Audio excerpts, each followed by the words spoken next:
Hello সবাইকে, সবাই কেমন আছেন? আশা করি সবাই অনেক ভালো আছেন। সেদিন দিনটি ছিল 2 অক্টোবর। তার মধ্যে ছিল দুর্গাপূজা, আর দুর্গাপূজার মধ্যে ছিল আমার বোনুর বার্থডে।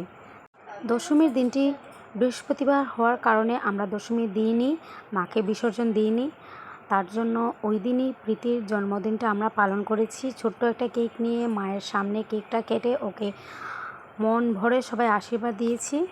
সঙ্গে ছিল আমাদের ফ্যামিলি, ছোটোখাটো বাচ্চারা ছিল।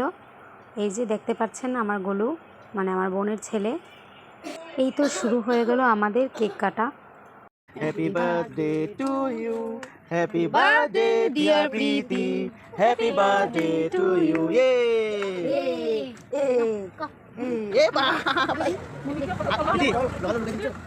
খাবে খাবে খাবে আমি দিচ্ছি বাবা।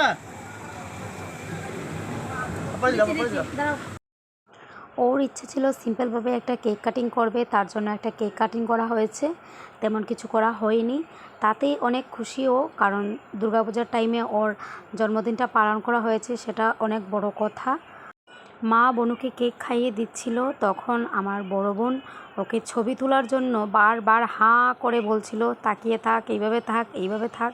তা নিয়ে আমরা একটু হাসি ঠাট্টা করেছি। তারপর কেক টেক কাটিং করে সবাইকে কেক টেক খাইয়ে এবার আমাদের ছোটো ছোটো এই যে ছেলেপুলে দেখতে পাচ্ছ, একজন হলো গোলু আর একজন হলো তজু। অনেক সিম্পলভাবে বনুর জন্মদিনটা পালন করেছি আমরা। দুর্গাপূজার আরও অনেক ভিডিও রয়ে গেছে, তা আস্তে আস্তে তোমাদের সবার সঙ্গে শেয়ার করব আমি।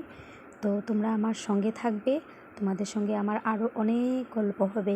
সবাই ভালো থেকো, টাটা, টেক কেয়ার।